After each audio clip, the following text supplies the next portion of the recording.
asking the question, do you believe in life after life? Oh my. Of course, I believe in life after life. I mean, what do you think happens when you die? I think that you go to heaven, and that the Lord accepts you, and your body's still here on earth, but your soul is up in heaven. What do you think happens when you die? I don't believe in life after death necessarily. I do think that there's a lot we don't understand. Is there life after life? I really don't feel that there's any way that we could possibly know until we're there. Yes, I definitely believe that our soul is a very powerful, emotional thing, and I just can't believe that when our body dies, that that's the end. Do you believe in life after life? I do, yeah. I've had a lot of family members that have had experiences with people like coming back after they've died, so yeah, I do. What do you think the nature of the afterlife is? You know, I'm not sure. I feel like people, maybe like their spirits still exist, and they're just kind of with the people they love. There are 1 million ways to die. Perhaps 2 million. Perhaps even more. In fact, we don't even know how many ways there are to die. But one thing we do know is that a high percentage of those who die have what is commonly known as a near-death experience. Many people report going up a tunnel and seeing heavenly bodies bathed in bright light. And a good number see their life flash before them in a life review and even enter a heavenly realm. We have many representations of near-death experiences all around us. Artists down through history and in every culture have been there to record these heavenly encounters. It's as though mankind takes a common path to heaven and always has. I know all about near-death experiences because I have written about them, 9 books in all, with a number of the field's top researchers. I have looked at death in many ways and in many cultures. Yet, funny thing, in all the years I have studied and written about death, I have rarely thought that it would ever happen to me. Most of the time I thought that I would always be here, a permanent inhabitant of the living world. What was it Sigmund Freud said? When we attempt to imagine death, we perceive ourselves as spectators. Like most everyone else, I too imagine myself as a spectator. I hid behind my writing, safe from mortality. I had a box seat in the stadium of mankind, an eternal observer in the game of life. Then reality paid me a visit. It was a beautiful day with spectacular light and clean air. It was, as they say, a good day to die. I was out taking a walk in the desert when, out of nowhere, my heart began to race fast and hard like a runaway engine. Before long, I was down and out. In a lucid moment, I realized that I could easily become the subject of my own work. I imagined what that would be like by remembering stories used in the books I had written. No longer did I believe that the only thing wrong with immortality was that it goes on forever, or that it was a fate worse than death. I wanted real answers to the age-old question, what happens when we die? I decided to go to people who knew firsthand what happens, near-death experiencers. Accidents or illness had brought these people to the brink of death. They had looked down into the abyss and found it to be, well, quite pleasant actually. If not, why were they laughing all the time? I also went to researchers who had analyzed thousands of these near-death experiences and who had come up with some amazing conclusions about God, heaven, and the afterlife. These were guys I had written books with. Funny, isn't it? I always thought I was writing those books for other people, not myself. And then I talked to people all over the country and from all walks of life, just to see what the person on the street thought about death and the hereafter. Their answers were proof that I was not the only one thinking about the big question. I don't really believe in any kind of afterlife of any kind. I think, when you die, you go back to wherever you were before you were born, I hope that you go to heaven I think that you do. I've never thought there was anything wrong with just at least believing that you go to heaven. It's not going to do you any harm, so I hope so. Yeah, well, I think that we're spiritual beings that have existed before this time and exist beyond this time, and you know, this just happens to be where we're most aware of right now. I really don't agree with the whole life after death thing, because if it really was life after death, what's the point of even being alive, you know? I think that there's some sort of afterlife. Your spirit goes somewhere. Honestly, I don't know, really.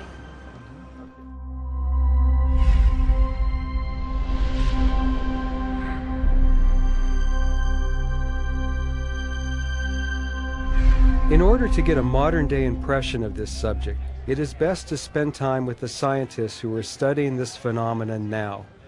Perhaps the best scientific work is being done by Dr. Jeffrey Long. We co-wrote the book Evidence of the Afterlife, which is filled with his astounding findings about death and the beyond. Yes, I did say beyond. As the founder of the Near-Death Experience Research Foundation, also known as NDERF, Dr. Long has investigated thousands of near-death experience case studies worldwide. His conclusion? There is most definitely an afterlife. The question, that really important question of what happens when we die, you know, I certainly have my opinion, and I've not been shy about sharing that opinion. I think there's an afterlife for all of us, and I think that afterlife is wonderful. But I think what's even more important is why I believe that. What evidence is there? What is that line of thinking? What is that chain of evidence? What have we consistently observed in multiple studies, including the NDERF study, that leads me to believe that? And I think it's those 9 lines of evidence that, to me, personally, are compelling evidence that we all are going to have an afterlife, that is something that we're all going to experience. Our consciousness, who we are, is going to survive our bodily death.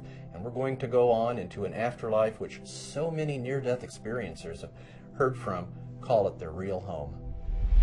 One of the most significant lines of evidence I have that near-death experiences prove the existence of an afterlife is the out-of-body observations that near-death experiencers make. Nearly half of people who have a near-death experience will have an out-of-body state. We'll call it an OBE.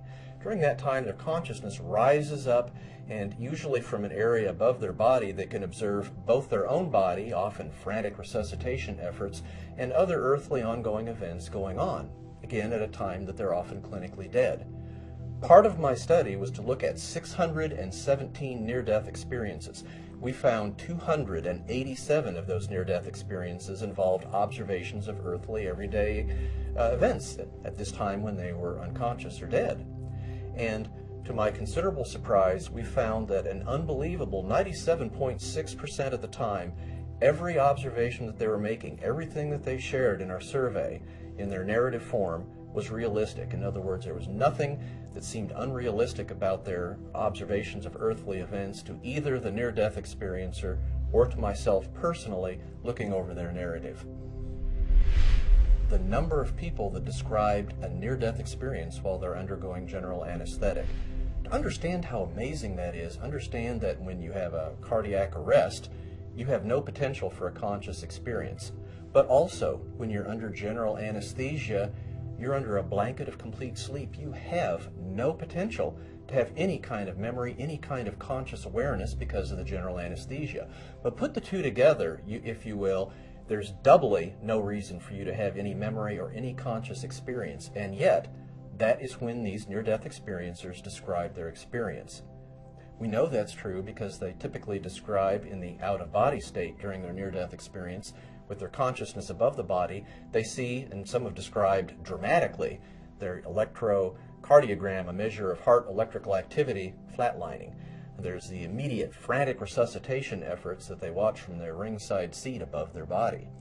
And as time goes on, they go on and have a typical near-death experience. But in our study, we found 23 near-death experiencers that had their experiences while under general anesthesia. I compared 33 elements of the near-death experience to other NDEs, that being experiences not associated with general anesthesia. And the conclusion, the take-home lesson from my study was the two groups of near-death experiences are essentially identical. Absolutely amazing. Near-death experiences happen, and they are typical near-death experiences even if they occur under general anesthesia. To me personally, I am astounded when I encounter near-death experiences that occur in the blind that involve vision, but especially near-death experiencers in those born blind. I've interviewed at length a near-death experiencer who was born blind, never had any visual perception during her entire life, and yet when she had a car accident at the age of 22, all of a sudden she had vision, and described in great detail what her body looked like in the emergency room table below, went on to describe a typically highly visual experience. And again, there's absolutely no medical explanation for this possible. In my research, I found that a fully 96% of the time near-death experiencers described meeting familiar beings that they knew from their earthly life, that these beings were deceased at the time of the near-death experience. And actually what's interesting is the number of near-death experiences where they encountered somebody who seemed familiar, but they didn't know who it was. And only when the near-death experiencer looked at old family portraits, all of a sudden they would go, aha, that's the individual from my near-death experience, say a great-grandfather, a great-great-grandmother, people that they never even met in their life. And yet there, by studying old family portraits, later on after their experience, suddenly connect the dots and realize dramatically that that was who they encountered.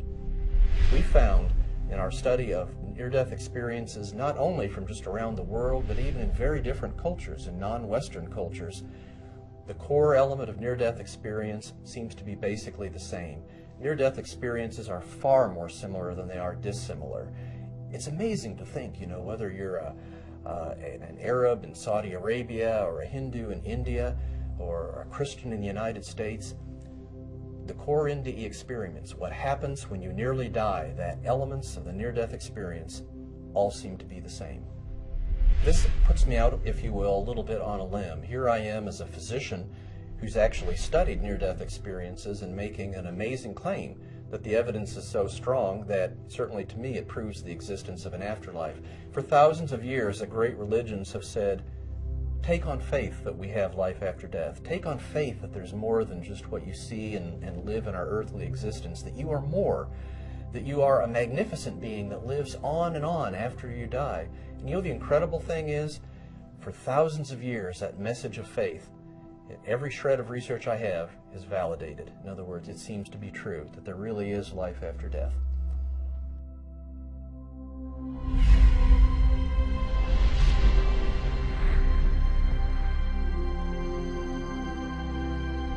If you want to find a concentration of NDEers, you might try going to one of their conventions. This one, the International Association of Near-Death Studies, is the largest of the associations. They get together every year for fellowship and lectures. And yes, to tell their stories. If you ever had doubt that heaven awaits you, a day at an IONS conference will erase that. The NDEers in the group, those who have actually died and lived to tell the tale, are so anxious to tell their story of death and rebirth that they wear a red dot on their name tags so they can be recognized. I nabbed the first 4 red dots I saw and asked them for interviews. What I heard made my jaw drop. First up was Martha St. Clair from Salem, Oregon. In 1974, she was water skiing on the Sacramento River when her arm got wrapped in the rope. She was dragged underwater and nearly drowned. I found myself going through a dark tunnel. It felt like I had been there before, and I had the sense that I was going home. There was gorgeous flowers and colors that you don't see on Earth. It's like I had my body, but it wasn't a physical body. It was like kind of like a light body. I didn't really look at my body, but I sensed it was like full of light. And I found myself in the universe, just stars and galaxies, and it felt completely normal, like I was home. Boom, I was just back in my body. There was no no, please, can I come? It wasn't any agreement, just boom, I'm back in my body. And I didn't really know what to do with my experience. Back then, this was a year before any near-death experience books had come out. I had heard nothing about it. And when I told my family about it, even though they could see my arm was damaged, they were like, that didn't happen to you. It frightened them. They didn't want to hear about it. I really had no one to talk to about it. Now I have a counseling practice, and I comfort people with hospice. And the main thing about my near-death experience is that I've always felt my whole life much more connected to the other side. But I'm always tuned into heaven. I'm always tuned into that energy. I have no fear of death whatsoever. And I can't wait to go home again. Jesus said that in my house there are many mansions. If it were not so, I would have told you so. So I only tapped into a small part of the huge universe, you know, but I believe there's different places, and that's why people go to so many different levels of consciousness. So how do you know you weren't just having this hallucinogenic high experience? However, in my hippie days, I've had some drug experiences, not extensive, but enough to know this was nothing like that. And I've had acid. Never was crazy about it. Nothing like that. There's nothing that compares to this divine light that we see. And the thing is it happens to our soul. It happens to our soul. So I feel glad I can tell you that. Glad I can share it with you, and I know it's true because I've had the other experiences too. Then there was Gary Guthrie, who had a near-death experience in 1982 in South Africa as the result of a blood infection. I became very sick, and I thought, well, this is just the flu or something. And New Year's Eve came, and I spent the night partying and went to bed about 3 a.m. and at 6 a.m. I woke up with tremendous, the blood was really getting to my heart and was going awfully fast, and it was that moment where I felt that I was going to die. So I just prepared myself to die. And it was that moment that I looked out of the window and I saw the sky opening and a light coming through. 20 minutes later, I was just in tears, and this was not normal for me, and I realized that this had been something divine. The light was unlike any light that you see here. It was unlike any light I've ever experienced before. It was very loving and very healing, and it embraced you in its warmth and its love, and it's nothing I had ever experienced before that or since. I was 30 at the time. I was teaching school, teaching overseas. I was working in the Philippines and living a very Hugh Hefner kind of life. But the near-death experience changed all that. I began to think more deeply about, well, why am I here, and what is life all about, and where do we go after this life? For about a week after my near-death experience, I had sort of a vision as I was going about my daily activities of what life could be like in South Africa. I felt that people did have a love for each other, and they showed kindness towards each other, and that there was a united feeling among each other, which on the surface wasn't true, but I could see it as sort of what the future is going to be like in South Africa. The light speaks to people in different ways. It's all intelligence, it's all knowing, so it knows the individual, and it speaks to the individual according to their individual needs and their awareness and their readiness to accept a higher life. Barbara Bartolomeo of Santa Barbara, California, had a near-death experience as the result of an injection of dye during a pre-surgical myelogram. She left her body and saw vivid details of the panicked events to revive her. The last thing I saw before I passed out was him checking to where his finger was on the button, and then realizing, oh my God, I've got my finger on the wrong button, and I've lowered her head, and this look came across his face. And then I passed out, and the minute that I passed out, It literally was shutting my eyes and my body that was there on the x-ray table and then opening them and being a different perspective up on the ceiling. The thought that ran through my head was, wow, if they're all so upset and I'm up here and my body's down there, then I've died. I saw them bring in an oxygen cart and they put the oxygen mask on my face, and I saw who did that and everything was going on. I saw them bring in a heart monitor, but I didn't know what it was. And as I was looking down and watching all this happening and talking to God, who I sensed was right there with me, I wanted to see what that box was that they had brought in. And so I actually was able to go from the ceiling over right in front of my viewpoint changed to where I was right in front of the box, and I was watching the line going across the box, and it was just making this, you know, monotone beeping sound, and it was just going beep.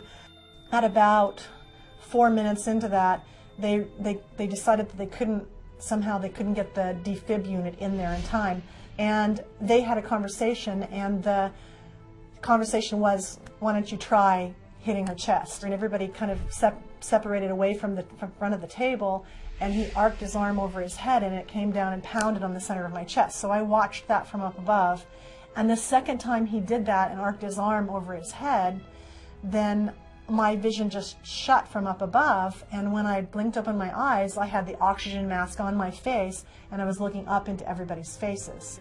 And I had this euphorial feeling, this absolute thrill to be back in my body and feeling so grateful that I was back.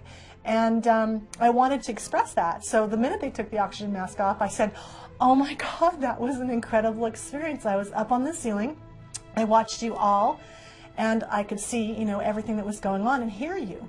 She put the oxygen mask on me. He wheeled in that heart monitor, and I started pointing out people and what they had done while I was dead. And you guys were talking, and you said this to him, and he said that to you. The orthopedic surgeon stayed and comforted me, and I told them what had happened.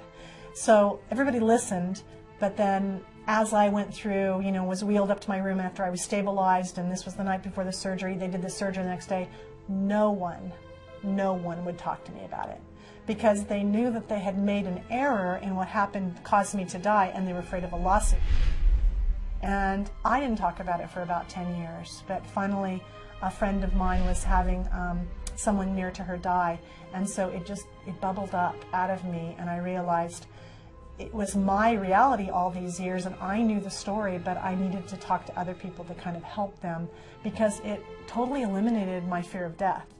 I don't really want to be hurt before I die. I want to be able to have it be easy, but the actual experience takes away all fear that you have of passing over.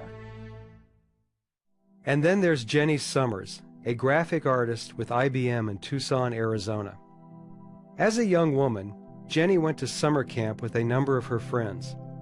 To play a joke on the camp counselors, Jenny ran into a building that was under construction and fell 15 feet down a hole designed for a staircase. It took rescuers almost an hour to reach her comatose body. By the time they did, she was in the midst of a deep, near-death experience. And evidently, I guess I had died because they were talking as if I couldn't hear them. And I started to float up out of my body, and I was encased in this love. It was just wonderful. And I said, does everyone get to experience this? It's just marvelous. And the answer was yes. And I said, even Hitler? And yes. And I knew it had to be true because of that love is so inclusive. It's so beyond anything in this world. The next thing I know, I'm in front of 3 moving kind of blobby shapes. And one of them is my great-grandma Julia. And she's telling me I need to go back. And they're saying, you have to go back. And I'm like, no, I'm not going to go back. So next thing I know, I'm with Jesus, and I kind of feel like I'm in the principal's office, and he's now telling me, you don't have to go back if you don't want to. I'm like, finally somebody's listening to me. I took back some of my future events that my family was going to go through, and so when I wake up from the coma, I see my mom, and I say, Mom, you're going to die in 2 years. Not knowing I was in a coma, not knowing I they said I had a 50-50 chance of survival now, and so so I didn't know the hell that she had been through. Well, she told me that every time I would wake up from, recovery and tell the story again, I was forgetting more and more. So now we're out of the hospital, we're back home, and she has a Raymond Moody book in her hand. And she said, "Tell me again about me dying in 2 years." And I said, "What?" And she's like, and I could see she was serious. I said, "Wait, why are you asking me that?" And she said, "You told me that in the hospital I was going to die in 2 years." I said, "No, I didn't." And I couldn't believe she was telling me. She closed the Raymond Moody book. She said she never wanted to talk about it again. Go fast forward 2 years later, my mom dies. She's in a car wreck with my sister. My sister's the driver, but they got hit head on. And Teresa survives, but my mom doesn't. It's about reconnecting to who we really are.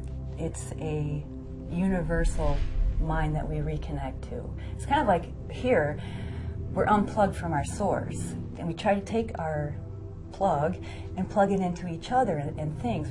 This person's going to make me happy. This car is going to make me happy, and we keep trying to draw our energy from people, things, this dimension. And every time we take that plug and we connect it back to our source, then we become full, and then we become connected. And so now I realize I don't need these outside things, but I can be that light and memory, that energy that reminds people to not plug into each other, but to plug into God.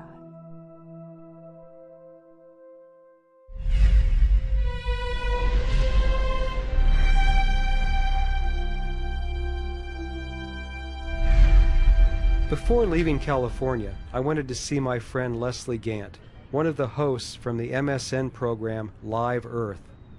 Leslie was hit by a car in Washington, D.C. and nearly killed, an event that she reflected on when we got together near her home in Santa Monica. A few years ago, I was in Washington, D.C., and I was riding my bicycle home, and a van hit me, and I flew 18 feet and shattered my jaw. My cheekbone was broken, and I had on my helmet, so thank goodness I'm alive for that. But if I didn't have on my helmet, I would not be here. And I've thought a lot afterward, oh my gosh, where would I have gone? And do other people think about that? Like, do other people consider what happens after this life is over? Good question. Does the man on the street think about the afterlife? We decided to find out by visiting Santa Monica's 3rd Street Promenade to ask people we met, what happens when we die? What are your perspectives on life after death? Oh, there's a great life after death. You're just here for a while, and it's a better life after death. Better land above. Have you had any experiences with that? Yeah, I did. When I was a kid, I had a near-death experience. I had my tonsils being taken out, and I can remember I was in, and I just remember it was a light tunnel. And the tunnel, it takes you right up there and all the way, and it's just this beautiful land, and everything's pretty, and it was just perfect. And all of a sudden, it just came back. I don't have any specific thoughts about it, but I think that it's gotta has to be something, because everything here it can't just be as it is. It has to have something more. I fully believe that there is something after we die, but it's up to us if we want to cross over. Me, I think nothing happens. I think, that's a cycle of life. People die and it's over with. I don't think there's any mystical ascension or anything of that sort. I guess I won't be seeing him in heaven. That's where I'm going. So, yeah, that's what I think happens. You do go to heaven or hell, just depending on, I guess, what you did through life. So I guess I subscribe to the Christian point of view. I think about the finality of it, and I think about that I don't want to think about it. Well, I think when people die, it's just like candle is blown out. People die, and the spirit cannot exist without a body. That's my thought. I guess, either you go to heaven or hell. What you believe in what you do here on earth is what's going to happen to you after you die. You bad, if you're good, you go to heaven. If you're bad, you go to hell, I guess. I know for a fact, yes. Me personally, my grandmother, she said she had died when she had my father, so she told me about the tunnel, but I didn't believe her, and I almost died, almost drowned when I was like 7 years old. So I saw the tunnel, but I woke up. Swear to God. So you just saw the tunnel? Yeah, I just never made it. Ah. Just woke up. Wow. Did your light flash before your eyes? Definitely. But I was small. I was 7 years old, bro. Oh, you were 7. Okay. 7 years old. It's just this endless thing, just like here right now, like here in this interview and different stages, and you know, it's like the play is always different. It's always a different script. It's always a different movie, but it's the same soul always going through. So that's what I believe.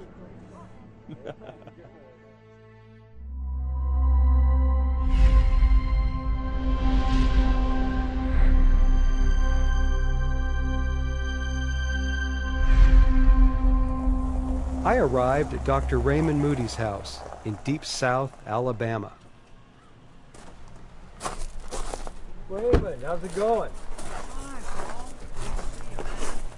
Hey man, how you been? Good. I'm here to talk to you about the afterlife. Yeah, well that's my favorite subject. Okay, let's do it. Let's go talk about it. In the early 70s, Dr. Moody, then a philosophy professor trained at the University of Virginia, began to explore the stories of people who had almost died and crossed the line into a heavenly realm. These stories have been told throughout human history, but Dr. Moody was the first to dissect them and discover their similarities. He called them near-death experiences.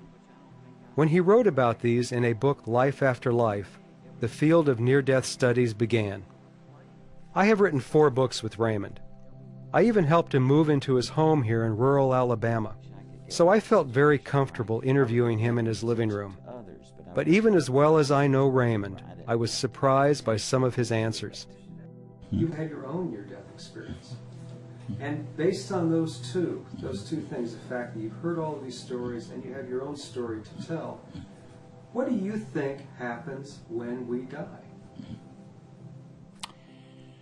What I think happens when we die is that we enter into another state of existence or another state of consciousness that is so extraordinarily different from the spatial and temporal frame of reality in which we exist in the physical world, that the language we have is not yet adequate to describe this other state of existence or consciousness.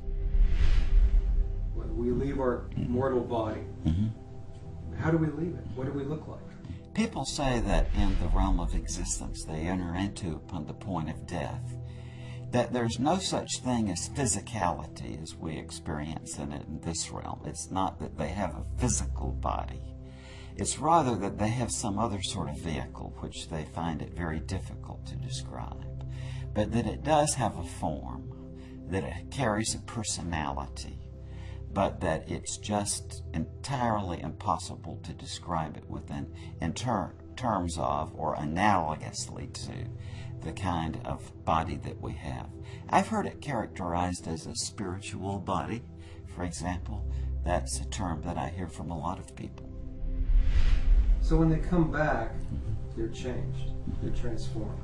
There are a number of transformations we see with people who come back from near-death experiences. The most prominent one is that whatever they had been chasing before, whether knowledge or fame or power or money or any of these other things, that when they come back, they say that the most important thing we can do while we're alive is to learn how to love. How has this knowledge affected your life? The most powerful one to me has been that it really has convinced me of the importance of love. And I try in every day to be loving to people. I genuinely do try in my day-to-day interactions with people that I try to keep in mind that I will be seeing this again and that I will be seeing this event not from the way I'm seeing it now through these eyes, but that I will be seeing this event through the eyes of the people with whom I've interacted. How do you think the world would change if you were able to prove that there was an afterlife? Many people get to thinking about this and they think, oh, if that were the case, then we'd all love each other and there would be nirvana and there wouldn't be any problems in the world. But I don't think it would bring people to a state of, complete love and make everybody saints and so on. I honestly don't accept that.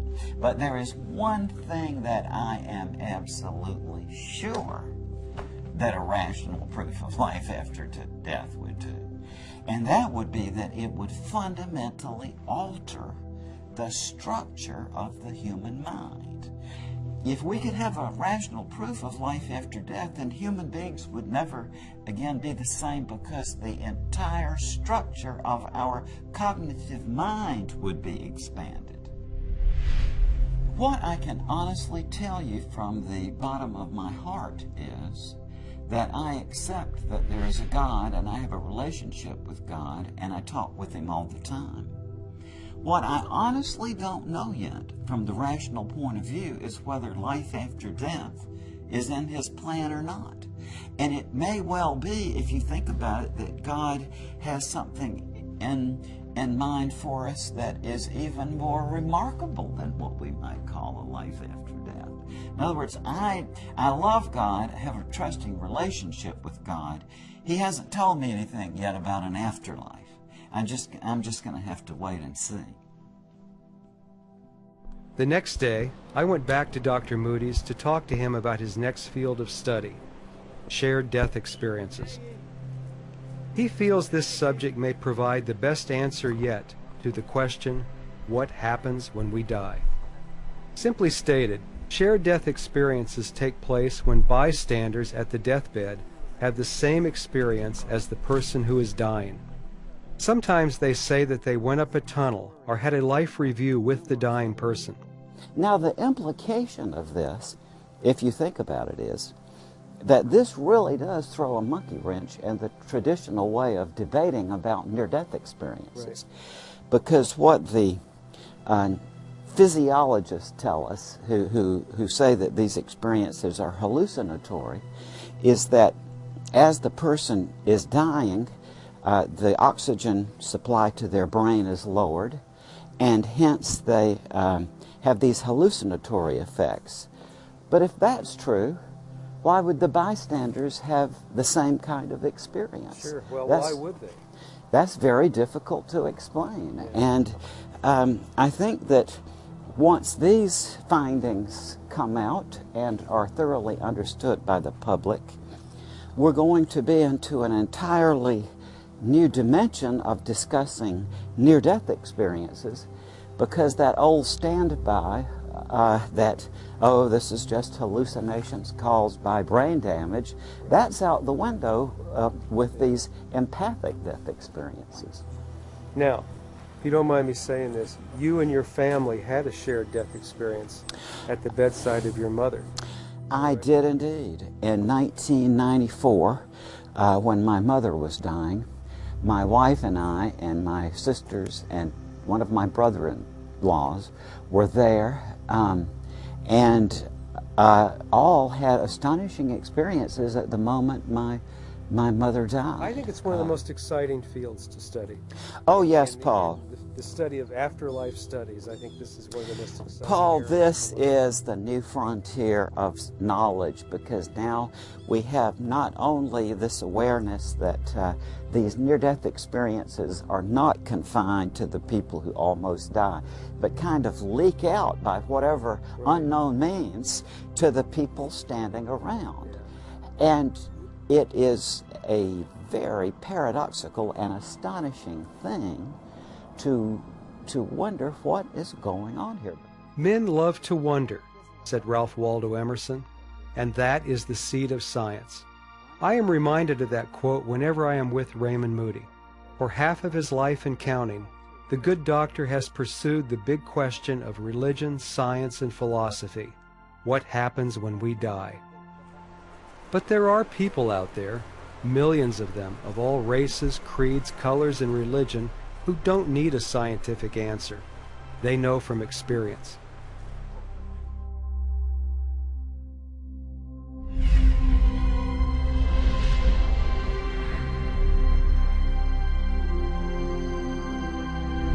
I traveled to the Pacific Northwest to visit Galen Dean Lovin. At the age of 11, Galen took it upon himself to prove to a neighbor that gasoline burns on water. He filled a 5-gallon gas can from the family farm's gas tank and went down to a nearby creek to make his point. I'm standing on these 2 logs, pouring the gasoline upstream. Yeah. So the water's flowing down underneath me, or the gasoline is flowing underneath me. I look over and there's my friend approaching the creek with a lit match.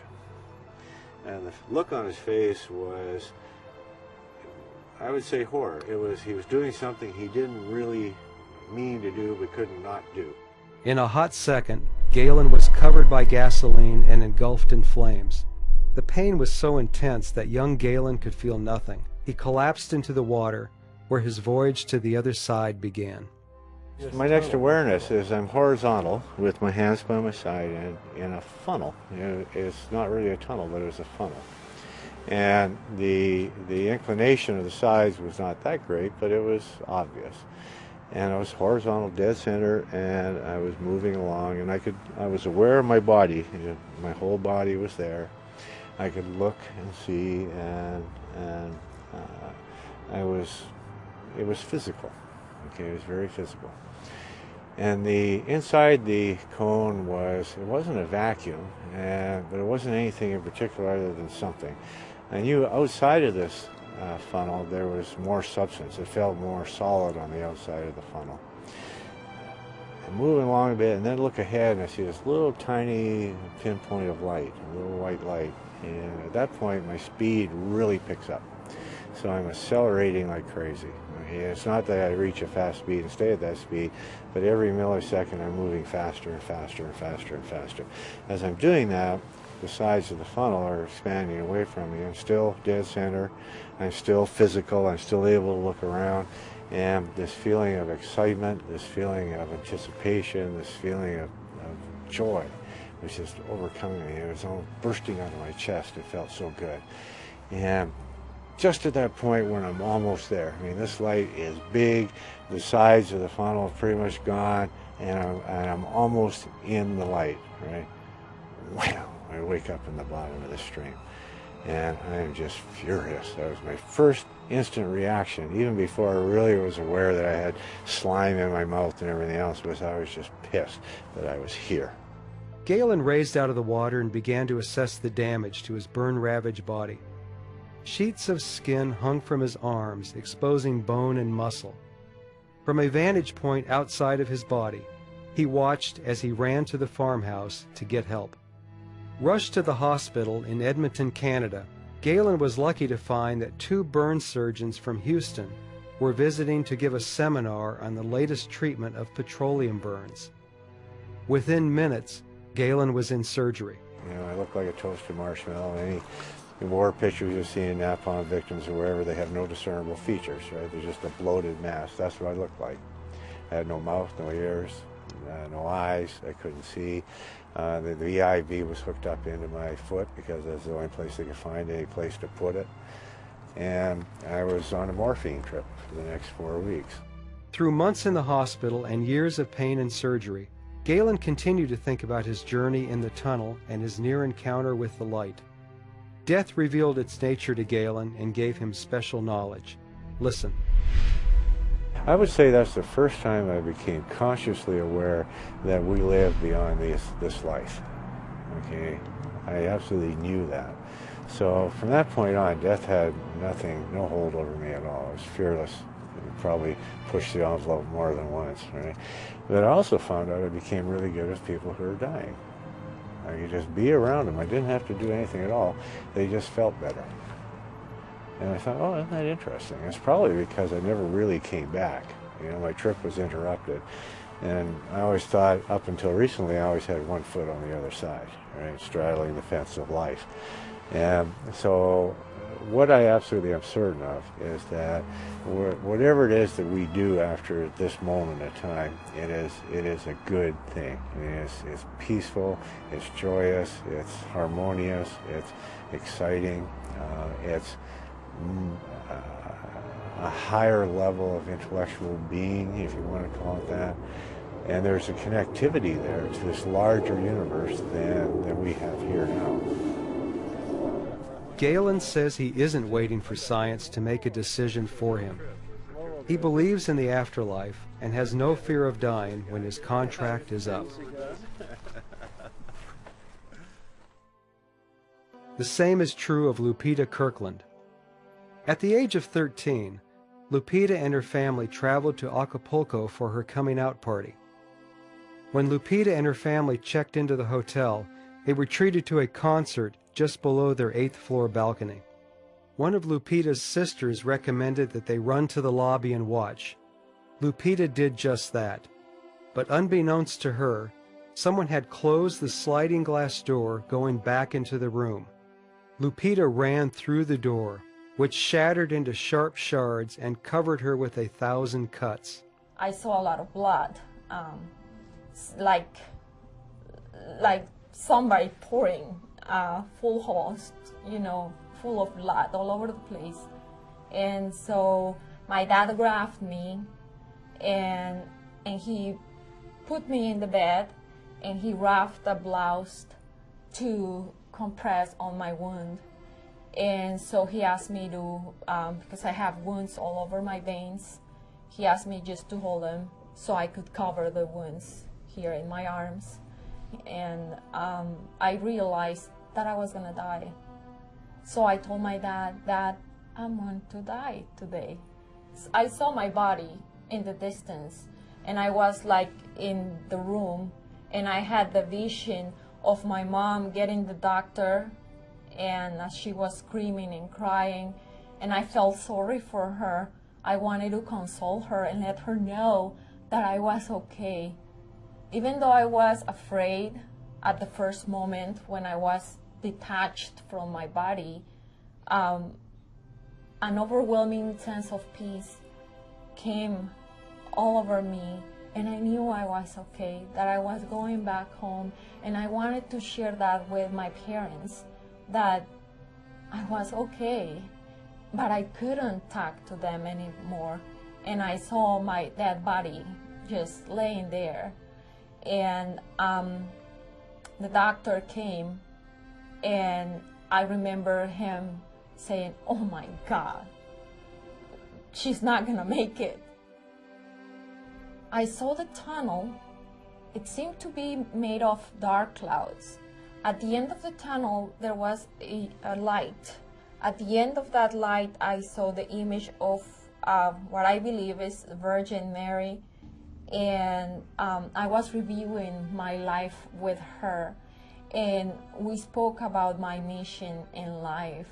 And after that, we had spoken about me coming back, because I realized that my mission was not complete and that I needed to go back. So finally, I was pulled back, like with this reaction, and I felt how my soul entered into my body, like it was strong, and I was feeling how the doctor was performing the CPR, and I remember the huge pain in my chest, and all the pain, the physical pain, came back to my body after I came back, and I was trying to get all the air I could into my lungs, like I could not have enough air. And the doctor saying, "She made it, she's back, let's start stitching." The doctor had no anesthesia, so young Lupita was forced to suffer through the painful but necessary ordeal of being sutured with no painkiller. He had to stitch 4 layers in my neck, and he started with the aorta, and it was a very painful experience in which I was literally screaming and thinking. It was a mix of feelings between not wanting this pain again, like sad for having to come back, but at the same time I was mesmerized by the whole experience. After I started to talk about my experience, I told my parents that I knew the doctor met my mom by the 3rd floor, And my mom was like in shock, like, who told you this? And I said, I saw it. And she said, no, somebody told you. No, I saw it. So they could not believe what was happening. So I said, I need to go back and thank him for what he did. So we went back to Acapulco a year later. We went to the address, and particularly in that address, there was no house. Everything was like an empty lot, and there were houses around. So we started to look around for him and ask for his name, Jesus or Jesus. I never found him. How has this affected your life in the intervening years? I didn't come back the same. I was a different person. I was more spiritual, and also I became a more compassionate person, concerned for others, and feeling a sense of love. You're not gonna die. This is just a transition. You're gonna see and you're gonna meet home, and you'll be fine. Take all the love that you have gotten here in this world, and just remember those beautiful moments and take them with you and share them with God.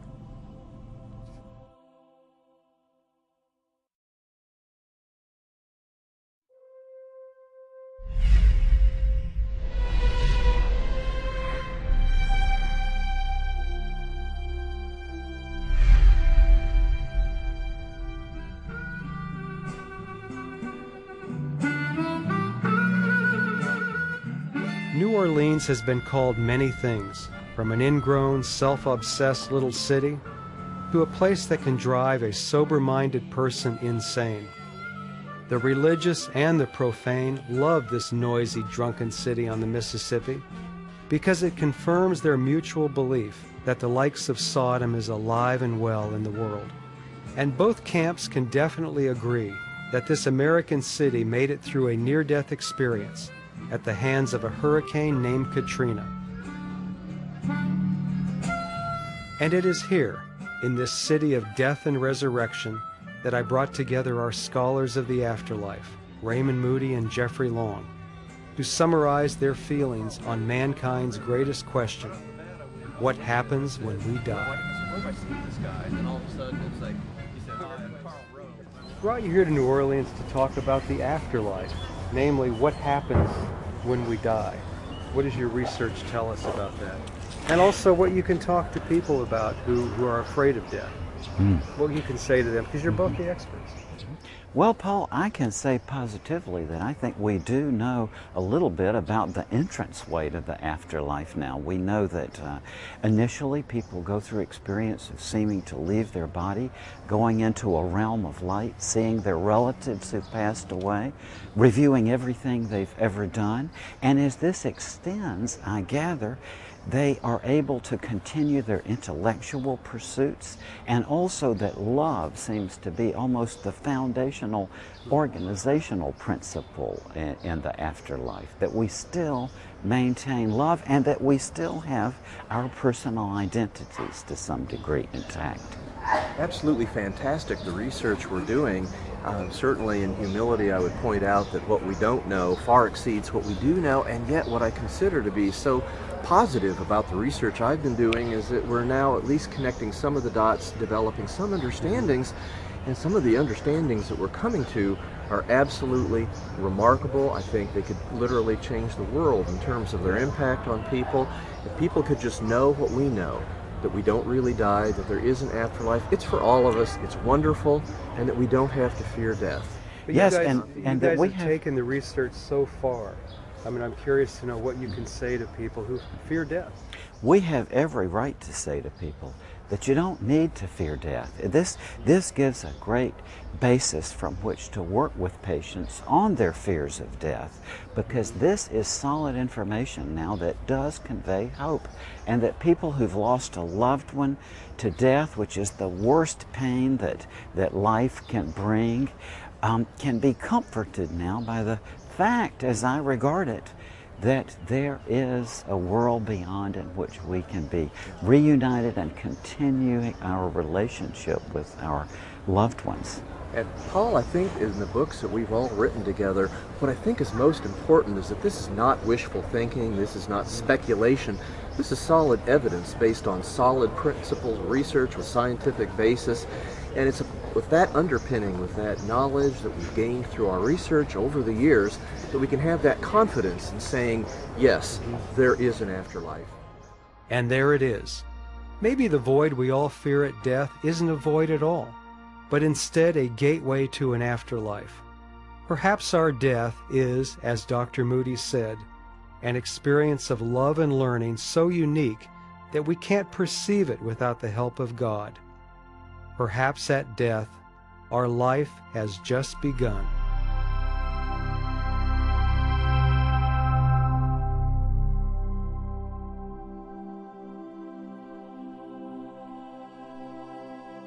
What do you think happens when we die? I think when we die that we go on to another lifetime, and I think that whatever happens in that lifetime absolutely has to do with karma from your previous life. And whatever you give in your life today, I think you're going to wind up with whatever you gave in the previous life in the next life. I think your soul, like when you die, your soul just basically goes to heaven or hell. And it depends on how you live your life. That determines like basically where you go. So hopefully mine will go to heaven. What do you think happens when you die? Okay. Go for it. I don't think anything happens after you die. You just die? You just die. Soul goes nowhere? No. No? What do you think happens when you die? Heaven or hell, but I'm going to heaven.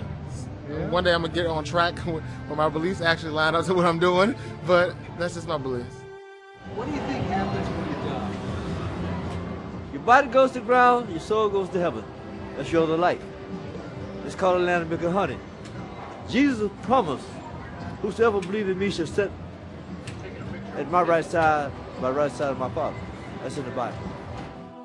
I think when you die, you're happy. That's what I think.